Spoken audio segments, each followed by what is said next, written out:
bukan badan usaha milik nenek lu. Kalau mafia itu terus berperan, ada markup impor BBM dan minyak mentah, maka harga BBM itu tidak lagi murni. Misalnya kami pernah menulis buku tentang dugaan korupsi Ahok, maka akan paham sebenarnya Ahok ini siapa gitu. Jadi mari jangan terkecoh. Orang yang tidak punya prestasi, orang yang memang punya masalah, orang yang memang mantan napi dan pemecah belah bangsa, pantasnya memang dikerangkeng. Saya tidak berharap Ahok itu menjadi dirut dalam waktu singkat. Ya, 1 detik pun kita tidak rela.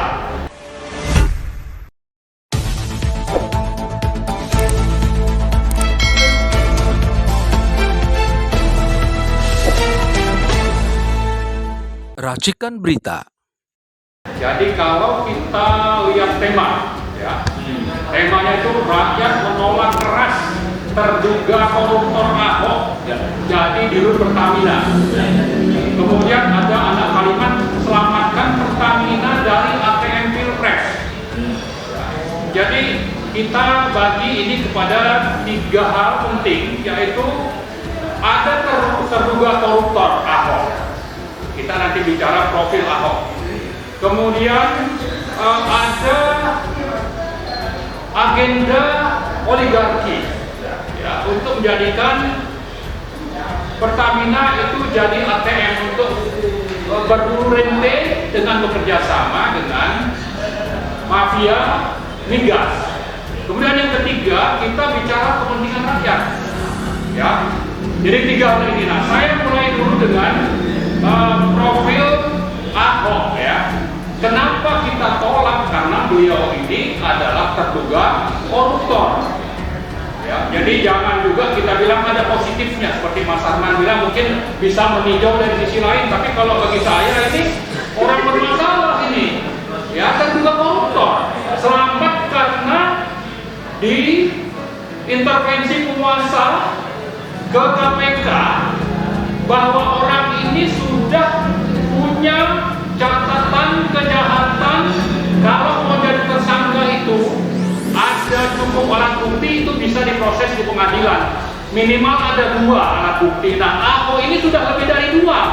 Tapi karena diintervensi penguasa, maka KPK bilang Ahok tidak bersalah. Tapi melindunginya dengan mengatakan tidak ada niat jahat. Tapi sudah terbukti sebetulnya korupsi. Bagaimana bisa ini? Orang nanti ketangkap, siapalah itu pejabat, gubernur, menteri, bilang aja ini tidak ada niat jahat, lolos itu gitu. Nah, itulah yang dilakukan oleh KPK. Nah, jadi saya sedikit ingin menyinggung profil Ahok, ya.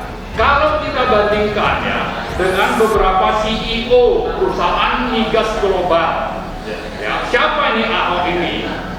Kita misalnya melihat Exxon itu punya CEO namanya Darren Wood. Itu jadi karyawan Exxon sejak 1992. Lalu ada BP namanya Bernard Looney, jadi karyawan BP itu sejak 1991. Kemudian kalau di Petronas, ya, itu sekarang dirutnya CEO-nya itu namanya Tuan Tengku Muhammad Taufik sejak 2008. Mr. Taufik ini lulusan Inggris, ya, Glasgow. Kemudian kalau kita lihat Shell, itu dari Belanda, lulusan Harvard, ya, namanya Will Seven, lulusan Harvard. Lalu dari tetangga kita juga, dari PTT Thailand, itu lulusan Oxford, bekerja di PTT Thailand sejak 1994. Nah, Ahok ini, ya, sudahlah dia itu mantan napi, punya kasus-kasus dugaan korupsi yang belum ingkrah, tidak punya pengalaman migas, tapi memang didukung oleh oligarki, termasuk terutama yang dukung itu adalah Presiden Joko Widodo. Kemudian profil Ahok ini juga adalah pemecah kita bicara kasus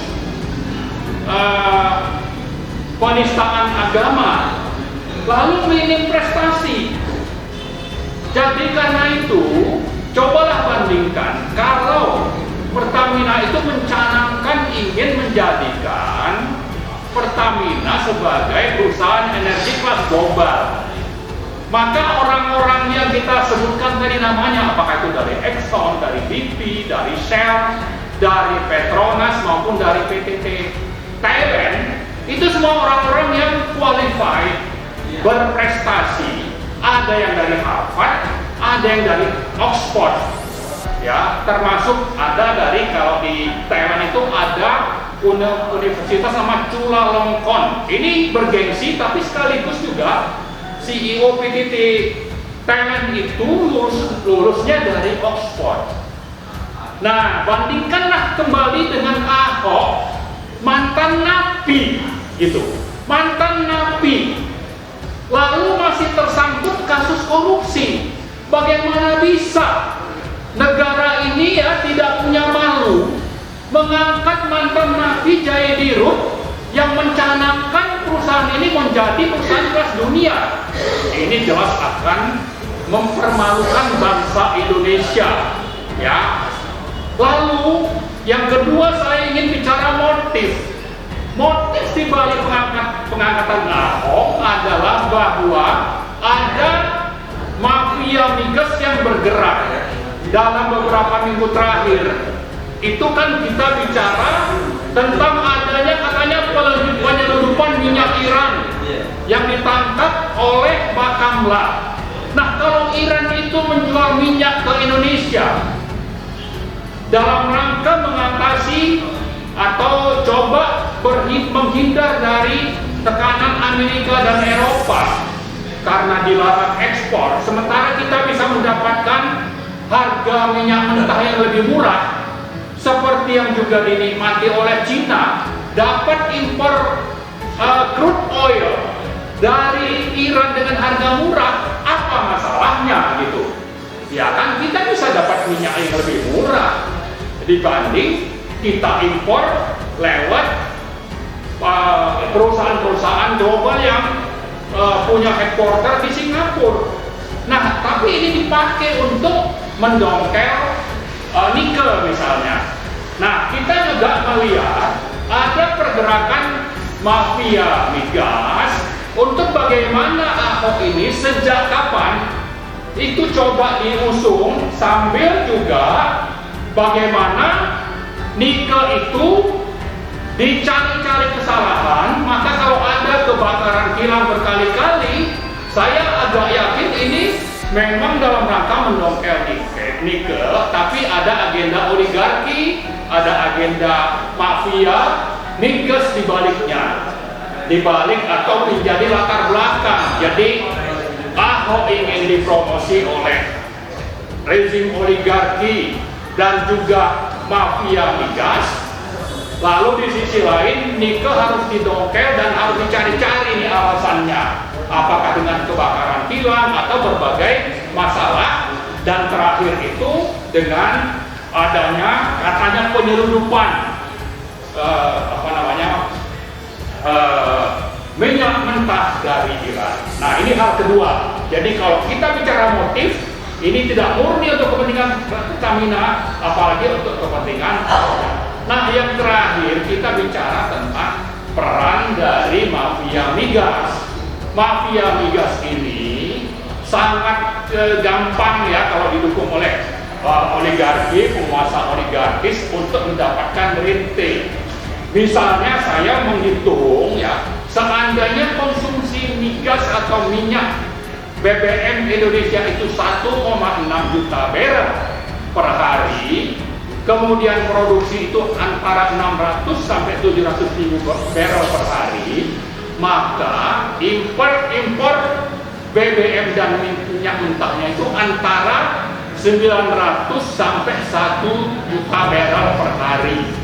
Nah, mafia migas ini, mafia BBM dan minyak ini bisa berperan dengan menambah harga, ya. Tapi untuk oligarki.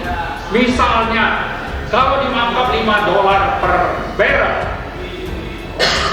atau sampai $7 per barrel, kalikan saja.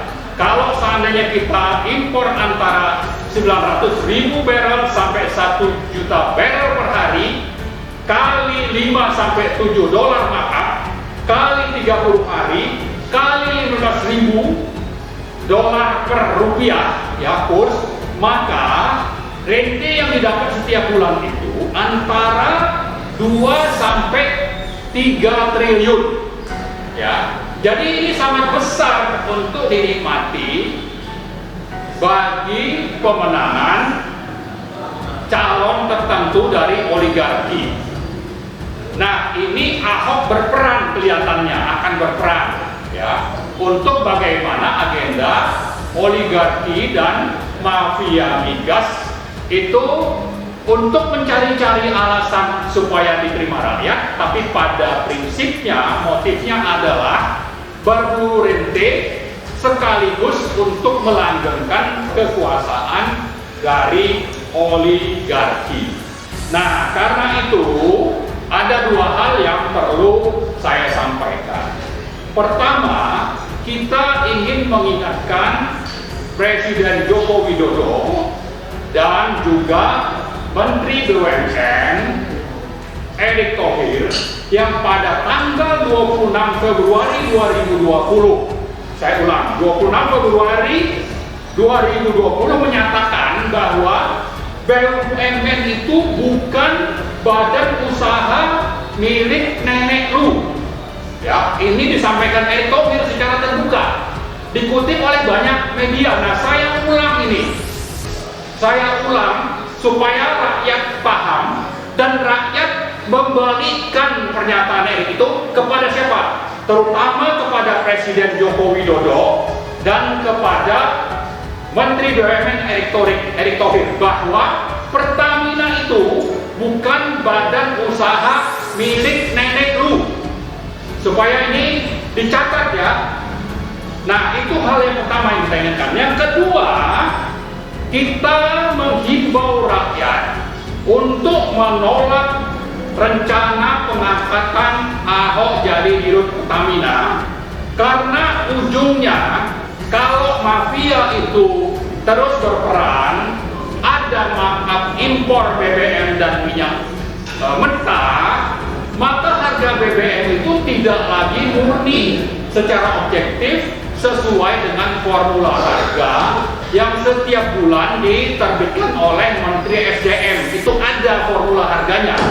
Kalau ada unsur markup di sana 5 sampai $7, maka kita membayar lebih mahal. Kita tidak rela menjadi pecundang. Rakyat tidak rela itu dihisap melalui kepentingan mafia migas, mafia BBM, mafia minyak, ya, dalam rangka berburu rente, tapi sekaligus melanggengkan kekuasaan. Rakyat tidak rela, tidak sudi dijadikan objek untuk dihisap melalui praktek-praktek berbau mafia seperti ini. Salah satunya dengan mengangkat Ahok rencananya, mungkin minggu ini, mungkin besok dengan Brooks, menjadi dirut Pertamina. Kita harus menolak rencana ini, rakyat harus bangkit melawan, apalagi belakangan ini rakyat semakin luas perlawanannya untuk bagaimana justru Presiden Jokowi itu dimakzulkan. Ya, itulah 2 hal tuntutan yang ingin saya sampaikan, sekaligus menghimbau kita semua rakyat Indonesia untuk melakukan perlawanan atas rencana pengangkatan Ahok menjadi dirut Pertamina yang sebetulnya jauh lebih pantas itu diproses secara hukum, karena ada sekian kasus-kasus dugaan korupsinya yang belum inkrah. Antara lain itu adalah kasus korupsi Rumah Sakit Sumber Waras, kemudian kasus reklamasi, ya sudah ada terdakwa yang mendekam di penjara, dan dalam sidang-sidang Sanusi yang mendekam sekarang ini terungkap bagaimana sebetulnya Ahok itu terlibat. Hanya karena perlindungan dari rezim oligarki inilah maka Ahok selamat. Nah sekarang kok mau dipromosi? Orang yang harusnya pantas masuk penjara, ya sudah harus masuk penjara, bukan malah dipromosi untuk menjalankan agenda-agenda penghisapan kepada rakyat melalui rencana mafia yang menempatkan Ahok menjadi dirut Pertamina. Saya ingin mengingatkan kita semua ya, yang sudah terkecoh dengan mengusung atau menjagokan Ahok, memuji Ahok ya. Sebetulnya mereka ini adalah korban dari gerakan masif pencitraan dan juga buzzer untuk menunjukkan Ahok ini orang yang tegas, orang yang bersih, dan orang yang berani tadi disebut oleh Om Lim ya. Jadi tegas, bersih, kemudian berani. Tapi ini kan memang gerakan yang sudah direkayasa, direncanakan, didukung oleh buzzer, maka banyak yang terkecoh. Tapi kalau orang mau sedikit meluangkan waktu, melihat apa yang selama ini, misalnya kami pernah menulis buku tentang dugaan korupsi Ahok, maka akan paham sebenarnya Ahok ini siapa gitu. Jadi mari jangan terkecoh. Orang yang tidak punya prestasi, orang yang memang punya masalah, orang yang memang mantan napi dan pemecah belah bangsa, pantasnya memang dikerangkeng, bukan dipromosi. Maka anda jangan sampai kembali lagi menjadi korban pencitraan, korban dari gerakan buzzer yang ingin mempromosi Ahok menjadi orang yang sebaliknya, bahwa ini orang bermasalah, justru ingin ditunjukkan ini orang hebat berprestasi. Bukan, ini orang bermasalah, masalahnya banyak, dan silakan anda luangkan waktu supaya jelas siapa sebetulnya yang pantas untuk menjadi dirut Pertamina. Minimal Bu Nike masih oke bagi kami ya, atau sangat banyak sebetulnya pakar-pakar profesional di Indonesia yang punya pengalaman, yang qualified untuk memimpin Pertamina menuju perusahaan kelas dunia. Sama seperti yang saya sebut tadi, ada yang lulusan Oxford, ada yang dari Harvard, ada yang dari Inggris dan sebagainya, yang semuanya ini adalah orang-orang qualified di bidangnya, bukan mengangkat mantan napi. Terkait dirut Pertamina itu ada dua hal. Kalau memang Nike sudah dalam posisi seperti sekarang ya, lalu tidak ada atau pemerintah tidak berniat untuk mencari yang profesional ya, maka ya pertahankan saja dibanding harus mengangkat orang bermasalah mantan napi gitu. Tapi saya tetap lebih memilih bagaimana supaya Pertamina itu sesuai slogannya ingin menjadi perusahaan energi kelas dunia, maka yang harus memimpin itu adalah orang yang qualified, punya pengalaman dan profesional di bidangnya. Sebaliknya kalau bicara Nike itu banyak masalah juga waktu ada kebakaran kilang di mana-mana ya. Tapi bukan berarti dengan statement itu saya ada kepentingan atau ada sesuatu dengan Nike, tidak ya. Harus diartikan, dibaca lah, coba diulang lagi statement saya tadi. Kita mau yang profesional, tapi kalau memang harus memilih ya, jangan sampai ini, karena masing-masing ini ada jagoan di belakangnya gitu ya kan. Jagoannya ini harus mempertahankan orang yang ada dibanding mengganti dengan orang yang bermasalah. Itu yang saya kira perlu digarisbawahi. Kemudian saya sedikit menyinggung tentang pergantian undang-undang ya. Sebetulnya waktu di 2028 itu ada namanya Pansus BBM di DPR. Ujungnya itu ada RUU Migas yang disusun tahun 2009. Kemudian di 2009 akhir, itu 29 awal, itu kan ada pergantian anggota DPR 2009, 2014, 2019. Ini namanya RUU Migas ini selalu menjadi RUU prioritas, tapi tidak ada niat dari anggota DPR dan pemerintah untuk menuntaskan. Termasuk Pak Qurtubi pernah jadi anggota DPR dari Nasdem periode yang lalu. Ya, jadi jangan terus teriak-teriak. Bentar Pak, saya sudah tuntaskan ya.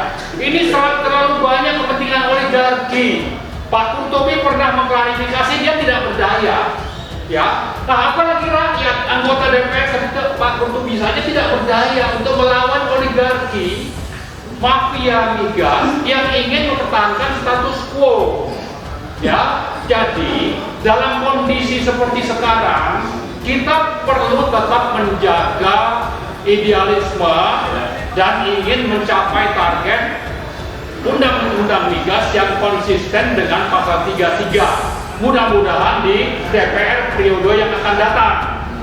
Bukan sekarang ini yang mendesak bagaimana Ahok itu dicegah untuk menjadi dirut karena memang tidak qualified, justru bermasalah. Nah, saya sedikit menambahkan yang diuraikan Pak Mulyadi tadi ya, bahwa MK itu menerjemahkan pasal 33 tentang penguasaan negara sesuai putusan MK nomor 16 tahun 2012.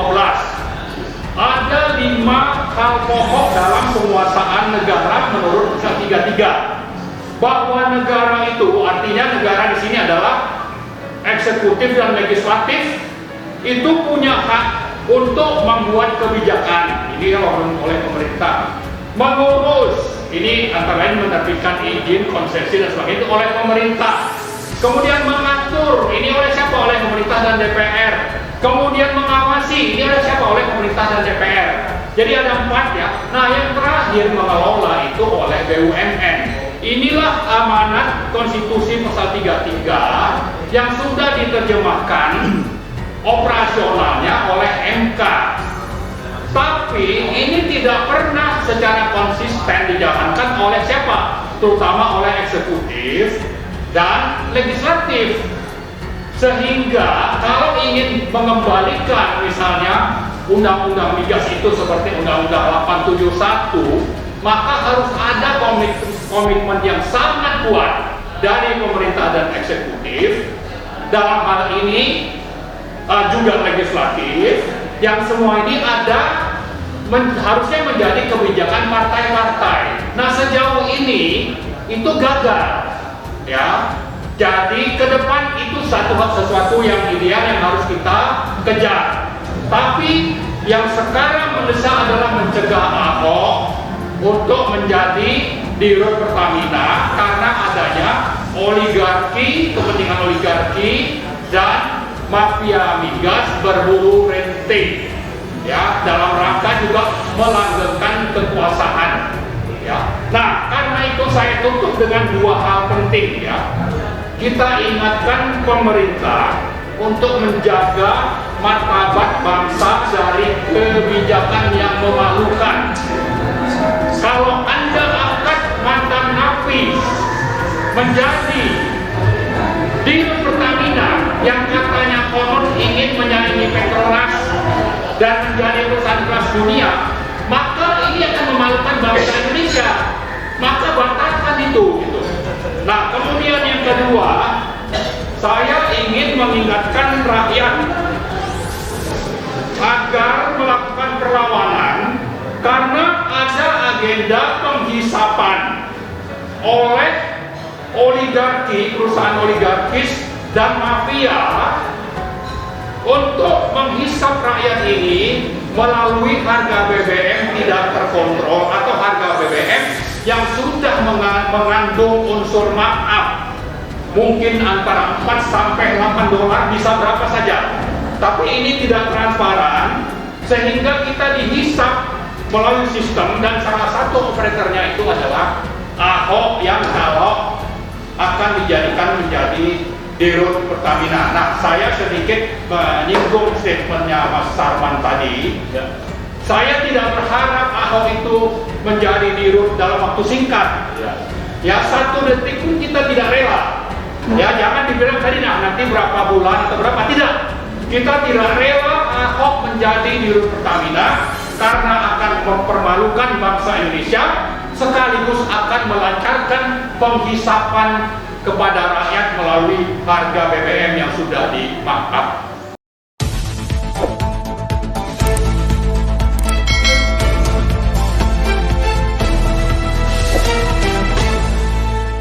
Racikan Berita